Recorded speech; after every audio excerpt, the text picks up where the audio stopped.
Komisi 2 DPR RI segera menindaklanjuti putusan Mahkamah Konstitusi yang menghapus ambang batas pencalonan presiden dalam Undang-Undang Nomor 7 Tahun 2017 tentang Pemilu.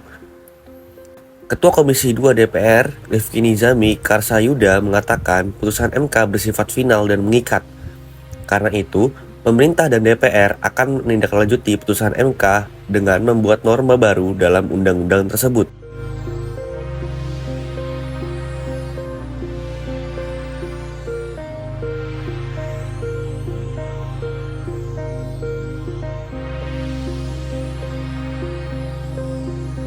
Sebelumnya, MK memutuskan menghapus pasal 222 Undang-Undang Pemilu yang mengatur tentang ambang batas pencalonan presiden. Sebab, pasal tersebut bertentangan dengan Undang-Undang Dasar atau UUD Negara Republik Indonesia tahun 1945.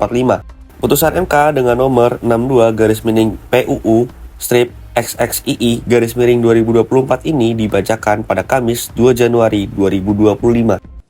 Mengabulkan permohonan para pemohon untuk seluruhnya. 2. Menyatakan norma pasal 222 Undang-Undang Nomor 7 Tahun 2017 tentang Pemilihan Umum Lembaran Negara Republik Indonesia tahun 2017 Nomor 182 tambahan Lembaran Negara Republik Indonesia Nomor 6109 bertentangan dengan Undang-Undang Dasar Negara Republik Indonesia tahun 1945 dan tidak mempunyai kekuatan hukum mengikat. 3. Memerintahkan pemuatan putusan ini dalam Berita Negara Republik Indonesia sebagaimana mestinya. 1. Semua partai politik peserta pemilu berhak mengusulkan pasangan calon presiden dan wakil presiden. 2. Pengusulan pasangan calon presiden dan wakil presiden oleh partai politik atau gabungan partai politik peserta pemilu tidak didasarkan pada persentase jumlah kursi di DPR atau perolehan suara sah secara nasional.